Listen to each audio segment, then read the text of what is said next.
Welcome to the blockchain series. Blockchain is an industry that moves really fast, and it is imperative for us to stay abreast of the recent events and innovations. Being aloof for even a small duration of time can put you behind. Thus, we will update you regularly via our newsletters so you stay in the lead. This video shall solely focus on blockchain status in India, the growth prospects in India, and important events around the world. So let's start with looking at a map of all the blockchain friendly countries, which are those countries which are open to innovation and are open to the idea of disrupting existing systems. If you look at the map, they will mostly consist of developed economies such as the Canada, US. In Europe, we have Sweden, Estonia, Denmark, Netherlands, and the UK, South Korea, and Australia. All these countries have a high concentration of internet connectivity and a heavy growth in the mobile industry. The factors that we believe are elemental to the growth of blockchain in any economy are a high growth in the industries of mobile and banking, internet connectivity, technology, a high level of education and awareness, friendly legal environment, and finally, a high percentage of startups and entrepreneurship spirit. All these countries exhibit these factors, and thus, these are the top 10 blockchain friendly countries. Now, let's turn to India. India is a very interesting country from the perspective of blockchain because although it has a large population and the literacy ratios are still not the best, however, as a developing economy, India has also taken to blockchain. So, blockchain has a lot of potential in the world's fastest economy, primarily because if you look at it from a growth perspective, India has a huge population, and this population is eventually catching on to the mobile age. Also, due to recent events like the demonetization phase, although it had its negative effects, the positive effects are coming up, like a higher usage in cashless transactions. This is resulting in a higher awareness of technology amongst the common public. Some forecasts believe that by the year 2021, India will have 467.9 million active phone users. As of now, that is a little under half the population. If you look at the current growth itself, 1.3 million POS machines were installed in 2016. And if that wasn't enough, another 1 million were installed post the demonetization announcement in November 2016. As of 2015, 14% of the transactions in India were cashless. These numbers tell a tale that India has a lot of potential for this disruptive technology. So, India has started embracing blockchain, probably not as fast as the rest of the countries that we just saw. However, the awareness and adoption is slowly increasing. Let's look at some recent events. Last year, the Andhra Pradesh government adopted the blockchain to fight cybercrime. It is also in talks with the NUS to set up a blockchain specific university near Hyderabad. Now, this is going to be a huge leap ahead because not only are they planning to implement, but they are also planning to educate. Second, in 2016, the ICICI Bank was the first Indian bank to use a blockchain for remittances.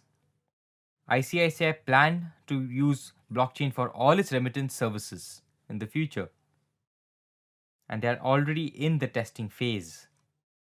And finally, the RBI has acknowledged the blockchain and the Bitcoin.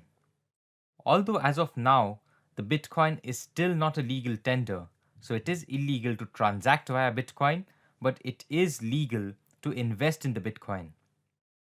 The RBI also recognizes the market improvement in efficiency that blockchain brings.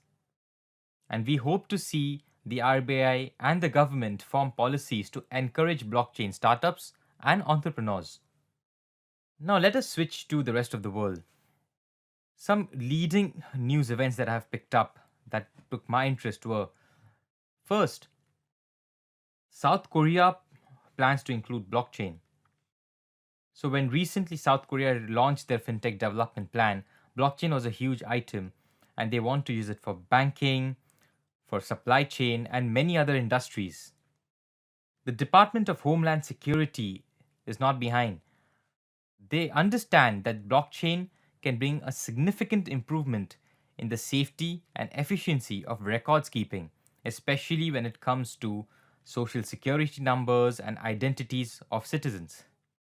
Thus, the Department of the Homeland Security believes that these blockchain ledgers can lead to better security, better secure cameras, and monitoring the movement of not only humans but also goods. This way, they can monitor any illegal shipments or any illegal immigrants that can come into the country. Now, global giants like Walmart are also adopting this technology. Like we've discussed before with IBM, blockchain has huge potential in the supply chain management industry. And Walmart is not going to fall back on this. Walmart want to adopt blockchain completely for the supply chain management systems. Now, in the last week, there have been some important events, and I'm not talking about the Winklevoss Brothers ETF. Well, that wasn't really a positive effect. So, we are in early 2017 in April, and Goldman Sachs director has joined the blockchain startup.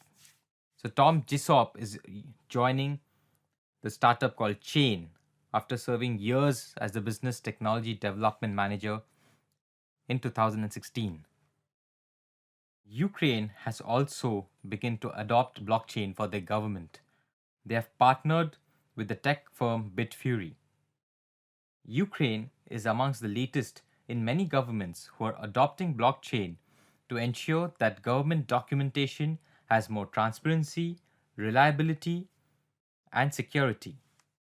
Now, blockchain has several use cases in the financial services sector. The financial services sector, or the BFSI sector, has a lot of intermediaries, and Moody's expects blockchain to disrupt several of these verticals. Some of these areas will involve post trade compliance and less liquid markets. So, Moody's has identified five key verticals or five key industries where blockchain could have a significant impact. All of these industries involve intermediaries. Rather, the industry itself surrounds the whole purpose of an intermediary. And this is one of blockchain's most disruptive qualities, like we've seen before, the need or the ability to eliminate the need of an intermediary. To start, the first one are exchanges like the NASDAQ or the LSE, the London Stock Exchange or the Bombay Stock Exchange, etc. The impact here will be limited because the current trade execution processes are relatively efficient. However, there can still be a high level of efficiency to be incorporated. The second are central counterparty clearing houses. The impact here could be huge because clearing houses are one of the biggest intermediaries there are. They charge a huge fee for these functions, and blockchain could eliminate the need for clearing houses by having smart contracts. The third are central securities depositories. This is another area where these intermediaries handle the transfer of a security between two parties. Once again, there could be a significant disruption due to the incorporation of smart contracts. Fourth, custodian banks. The banking sector is also an intermediary. There are several fintech verticals like peer to peer lending systems which are trying to reduce or eliminate the purpose of a bank. people's faith in banks have generally been reducing since the 2008 crisis. However, for blockchain to actually disrupt the banking system is going to take time because the banking system, especially the retail banking system, has several functions.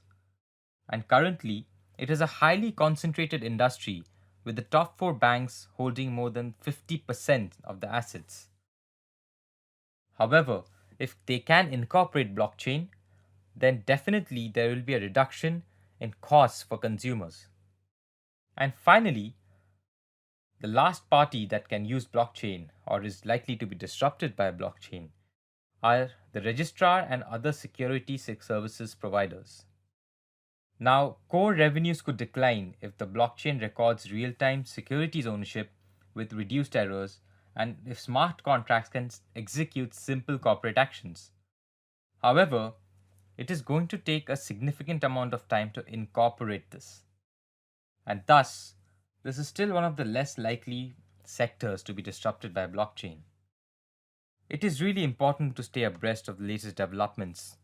And like we mentioned, we will be updating you regularly via our newsletters so that you stay in the lead.